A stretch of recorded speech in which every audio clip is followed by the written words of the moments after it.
My name is Sadhu Johnston, and I'm the Deputy City Manager for the City of Vancouver. Thank you for having me as a presenter today. I'm honored to be participating and to be able to share with you some of the work happening here in the City of Vancouver and in North America to green our cities. And today I'd like to tell you a little bit about the work that's happening in Vancouver and in North America to make our cities leading global cities in reducing climate change and livable, beautiful places to live. I'm happy to share with you our experience from Vancouver as well as what we're seeing globally. Many of you know that we are experiencing a great growth in our global populations. Currently, over 50% of the world's population live in cities. We're expecting that to grow even more to 60% in 2030. As this growth in global population continues, we're seeing a lot more growth in the developing world, and certainly Southeast Asia is no exception. I've had the opportunity to travel in Thailand, Malaysia, Singapore, and Indonesia. I'm just amazed at the beauty of your countries and of the municipal growth that's happening there. You have amazing cities. What we're finding here in North America, while we don't have the same urban growth, we have an opportunity to lead, and we have a moral obligation to do so. For our cities do consume a great deal of natural resources and emit a great deal of carbon pollution. So here in North America, we don't have the same level of urban growth, but we do have an opportunity to lead the charge globally and demonstrate what can be done in greening our cities. We know that the global economy relies on our cities. A vast majority of economic activity globally is taking place in cities both in North America, in Asia, and throughout the world. So it's absolutely critical that as we continue to see urban growth, that we maintain a strong urban economy and that we can continue to grow the global economy based on the amazing economic output of our cities. However, despite this amazing growth in our cities and what we're seeing with the migration to cities, we're also seeing a destabilization in our cities as climate change continues to bring extreme storms. And in many cases, we're seeing vulnerable populations most impacted by climate change. We're already seeing great storm activity and destabilization of vulnerable populations, as we here in North America saw during Hurricane Sandy and in Katrina. We're seeing many of our urban populations that are vulnerable being displaced as floods and storms impact them. So we need to strengthen the urban infrastructure, the fabric of our cities, to protect them from changing climate. So climate change is really impacting us in the way that our storms are hurting our cities, but we're seeing opportunities to improve our cities, and they are changing considerably here. We've seen that cities have been areas of industrial development over the years with great pollution, and this has impacted our waterways, our air quality, and many other parts of the lives of our cities. And city dwellers have been impacted with this pollution. And so we're trying to change that in North America, and we're taking those waterways and really changing how we experience them, and the water quality, the air quality. Cities are being cleaned up. We're finding that we can clean up the industrial legacies, and that by doing so, people want to be a part of those communities. They want to stay there. They want to keep their jobs there. They want to move their companies there. So cities in North America and globally are being cleaned up, and we have an opportunity to transform the industrial legacies that that were really the first round of industrial development, and that we can transform those industrial legacies and make our cities real solutions, real climate crisis problem solvers. We can convert that industrial legacy into an amazing, vibrant urban community with significant economic development, but also with just an amazing quality of life for all residents in our cities. For many years, we've thought of cities as real problems for climate. And what we're seeing, this traditional view of carbon is that cities are places where carbon emissions come from. This is the Chicago area that you see here on the screen. And the traditional view is that the worst part of the city is the inner city, and that's where all the carbon emissions come from. But when you think about it on a per capita basis, it really changes the picture. On a per capita basis, cities are the lowest carbon emission living that we can provide. That's the blue area here shows the carbon emissions per person in Chicago, in the Chicago area. So carbon emissions are actually lower for people that live in cities. Our houses are smaller, we can bike and walk to places. So we're now seeing that cities are the solution to addressing the climate crisis. 78% of carbon emissions, nonetheless, still come from our cities, the lifestyles, the industry. So while we have a lower carbon emissions per person, our cities still are emitting the majority of those carbon emissions. So if we're going to solve the climate crisis that we're facing globally, we have to start with our cities. And we have amazing opportunities to do that, because as we demonstrate, cities are large carbon emitters, but it's still the lowest carbon living that we can have. So as we move more people into cities, we need to continue to drive down the carbon emission for those cities in North America and across the globe. And many, many cities have committed to do that. Here in North America alone, over 1,200 cities have committed to achieving carbon reductions equivalent to that of Kyoto. Vancouver is just one of those. We are very close to the U.S. border. We are on the west coast of North America, and we are a leading global city. Despite our size, we have the strength of being so close to the U.S. and so close to Asia. And so many economic ties with Asian trading partners are demonstrating that Vancouver can lead the way in greening our communities. And despite our global presence and our global leadership here in Vancouver, we are only one of 23 municipalities in our region. We have a population of about 650,000 in the city and about 2.5 million in the region. So as we do our work in demonstrating that cities can lead and that we can achieve carbon reductions and be green cities, we also must work within our region to demonstrate that. And we're kind of hemmed in. You can see we've got mountains to the north and the U.S. border to the south. And that's really shaped how we've developed as a community. And many, like Vancouver, are demonstrating that we can transform how we do what we do, how we operate, and how we regulate. We can innovate, as we show in this picture. While we haven't yet figured out how to bring plants into our urban community out of the back of a cement truck, we are innovating, and we're really trying to be creative in the ways that we transform everything that we do as cities. We're transforming our fleets. Here in Vancouver, we've already got about 13% of our own light-duty vehicles are electric vehicles. We're moving to compressed natural gas vehicles for our garbage trucks.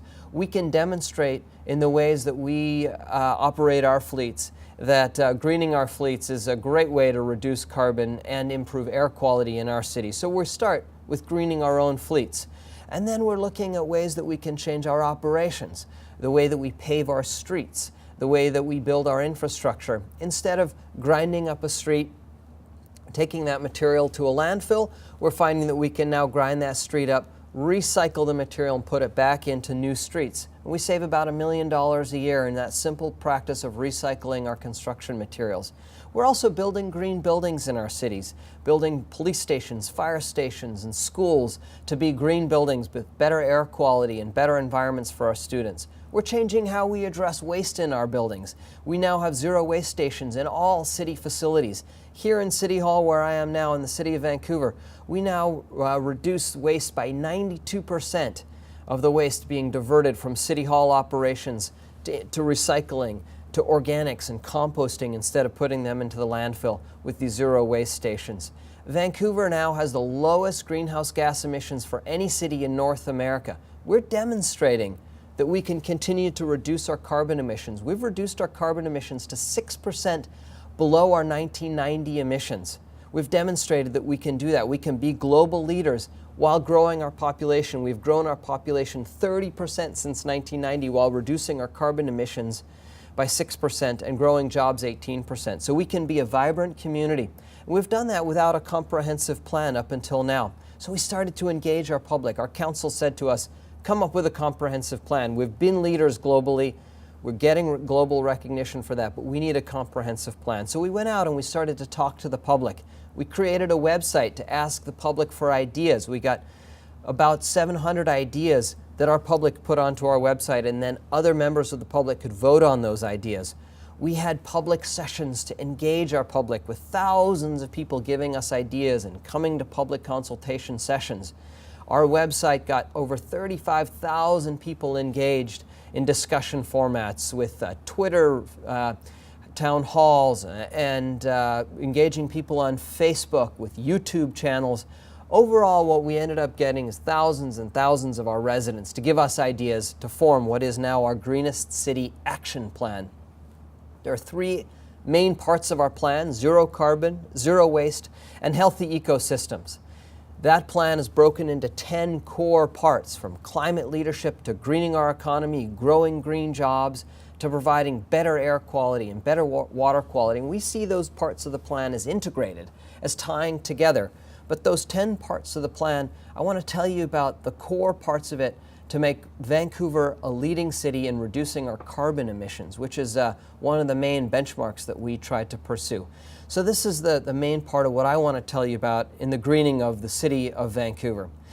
So climate, as I've already talked about, is a global climate crisis that we're facing. Cities play a leading role in that. We are a core part of the solution. Here in Vancouver, our goal is to reduce our carbon emissions from 1990 levels to 2020 by 33%. We're already 6% of the way, but we have a long way to go still to achieving our 2020 targets. In the long range, we want to eliminate our dependence on fossil fuels. We think that will make us more competitive, more resilient to global pricing changes, and overall will make a better quality of life for our city. So our goal, 33% reduction over 2007 levels, which is equivalent to 1990 by 2020. Our emission sources still, the major source is from buildings. The second largest source is from transportation. So those are the areas that I want to tell you about today.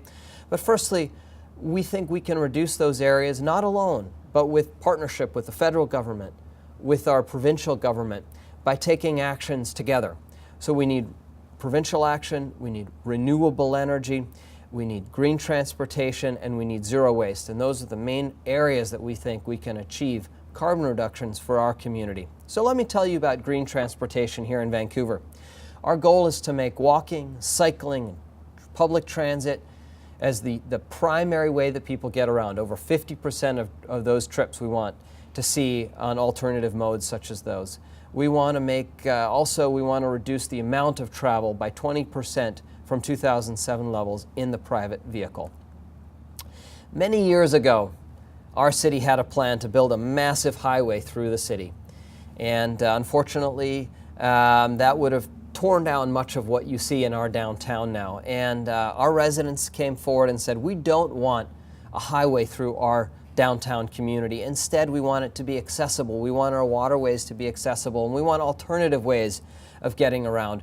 And so they fought the highway, and now Vancouver is one of the only communities, large communities in North America, that doesn't have a major highway. And instead, we preserved that downtown and created alternative ways to get around. And this is what you see where a highway would have been, is a major bikeway with thousands of people that get around by biking and walking instead. So we have invested through our 1997 transportation plan, and more recently in our 2012 transportation plan that looks out to 2040. What we did is we said, we're not going to increase for cars. We're going to instead increase for walking and biking. And so we fundamentally reprioritized how we plan for transportation in our community. And we said our number one priority is the pedestrian. We want to design our cities for people to walk around. And then we want to prioritize biking and getting people around by bikes. And then it's public transportation. And then it's good movement, getting goods from the port to transit nodes. And then the last priority is the car. So how do we do that? Well, firstly is we got to make walking interesting and convenient. We need complete communities that people can walk around in. You can drop your kid off at daycare go to work, stop at the store on the way home, pick up your kid, and make that walking experience interesting and fun. And so walking is a very important part of our community. And then we need safe biking infrastructure, such as this, where we take a lane of traffic out and put in a separated bike lane. This bike lane here in Vancouver saw about a 400% increase in the morning bike commute when we built a separated infrastructure, so you're not engaging with cars. People can feel safe that they can bike without crashing into a car. And so separated bike lanes are a very important part of our bike infrastructure here in the city. The third priority, once we've made walking and biking easier, is certainly we need to integrate with public transportation. So public transportation investments are absolutely critical, and we've got some of the most widely and popular most used transportation infrastructure in Vancouver for any city in North America, if not the world. And we've got SkyTrain systems and rapid bus transit systems that are all integrated with walking and biking. But we recognize that people will continue to use cars. Some people need them for their work, they need them for their lifestyles. So where we have cars, we want to try to electrify them. And so we're building electric vehicle infrastructure across the city. We have hundreds of electric vehicle charging stations that are available to fleets, but also to the private sector, to homeowners, businesses to be able to use so that they can use electric vehicles instead of fossil fuel vehicles. And we can use low carbon electricity from hydroelectricity here in the lower mainland around Vancouver. And then we also want to make car sharing available. So now more and more we're bringing in electric vehicles, but also car sharing vehicles like this one. You use it by the minute and you pay. So when you see one of these cars, you swipe your card, you jump in the car, you can use it, and then you leave it wherever you want to leave it. And people can use this and literally you pay by the minute. And we're seeing thousands and thousands of our residents that are now getting rid of their private car and using these car share vehicles instead. It gives them the freedom to use a car without the burden of owning it, paying for the gasoline, paying for the insurance. So car sharing has been growing greatly across North America, and we really see it as an important tool here in Vancouver. These strategic investments and a long-term transportation plan have really yielded results. Since the mid-90s, we've seen a 180% increase in biking here in Vancouver. We've seen a 44% increase in people walking. We've seen a 50% increase in public transit ridership. So people are using these alternatives.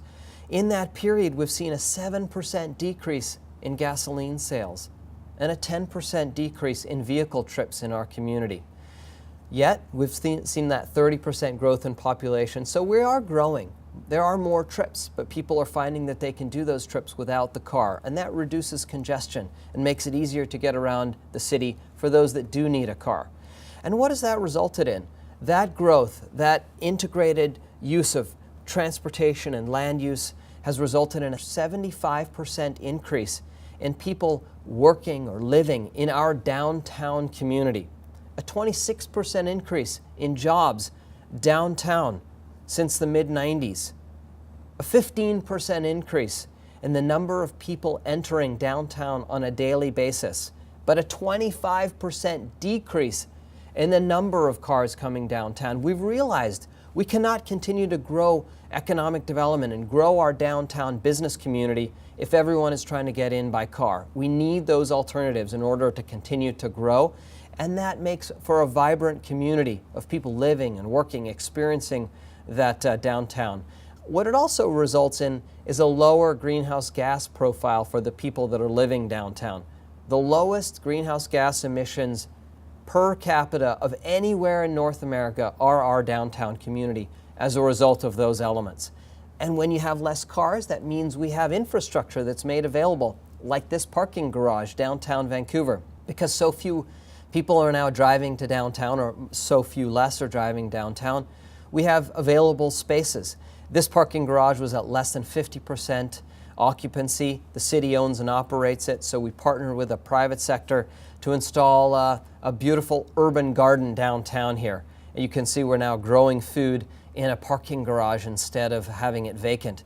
And so parking spaces that are now available for food production enable us to grow more food locally and serve our local urban communities with urban agriculture.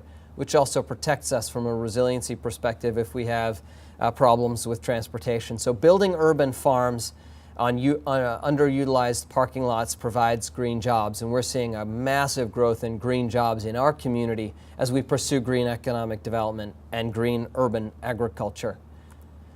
Transportation alone, however, will not achieve the necessary carbon reductions. We must also address energy use in our buildings.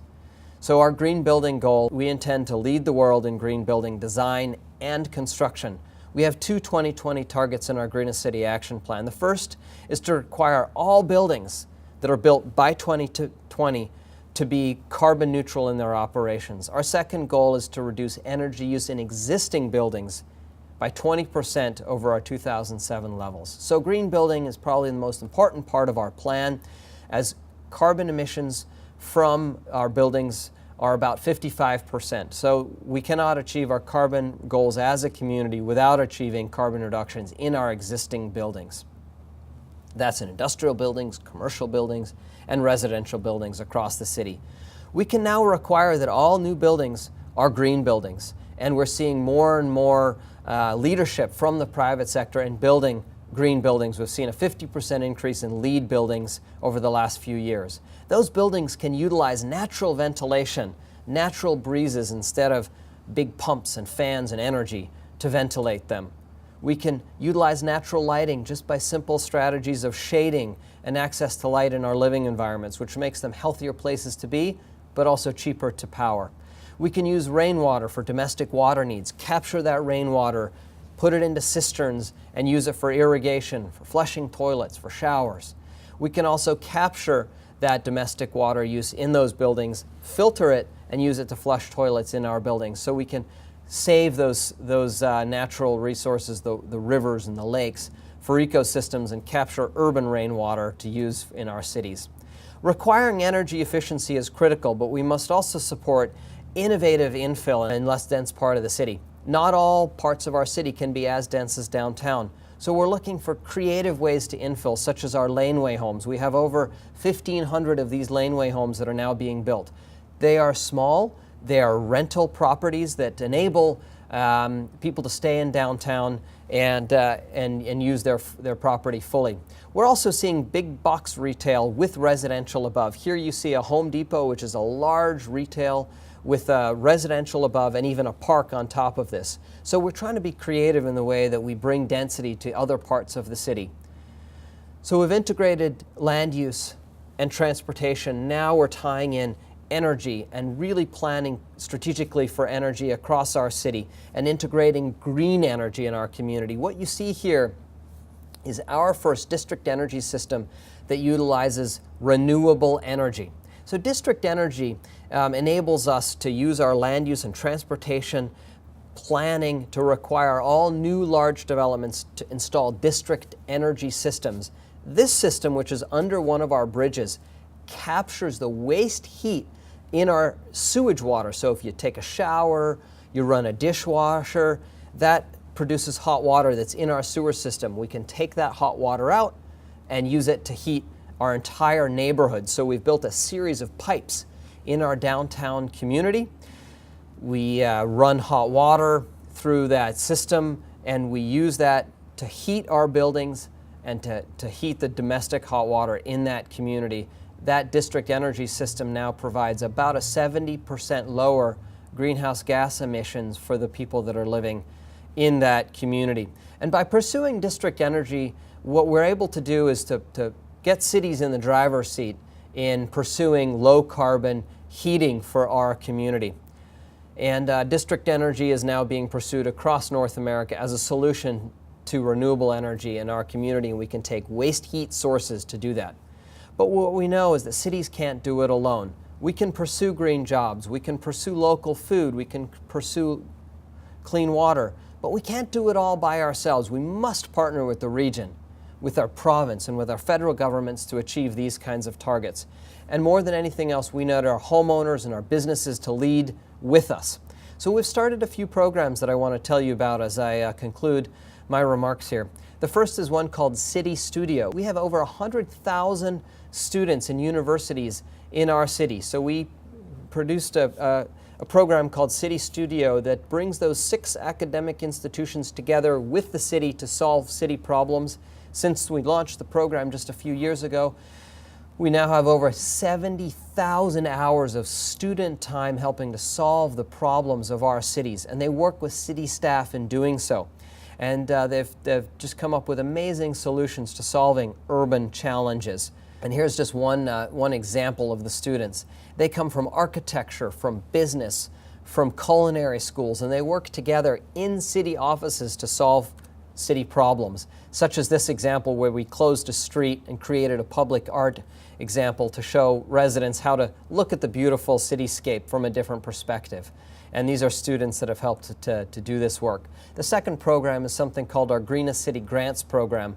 We contributed $1 million to our local community foundation. They matched it with $1 million, and over 4 years we're giving grants to our residents to do neighborhood-based solutions, such as urban honey workshops and community gardens that are built, programs for recent immigrants to learn how to bike in our community so that they don't need to own and operate a car. Owning and operate a car costs $6,000 a year in our community with parking and insurance. So if we can help recent immigrants to avoid the car investment, we make better air quality, but we also help them to survive in our communities. We're also doing food preservation and canning workshops for residents so that they can take the food that's grown in our city, preserve it, and even grow jobs as a part of that. We are demonstrating here in Vancouver that with a comprehensive plan to green our city, we can achieve measurable results. We've increased in just the last few years by 10% the number of trips by bike, by foot, and by transit. We've increased food assets in our community by 30%. We've decreased greenhouse gas emissions by 6%. And we've reduced waste going to the landfill by 12% in our community. We are demonstrating that cities can reduce carbon emissions even while national carbon emissions continue to go up. We've demonstrated we can do that while growing our population and growing our economy.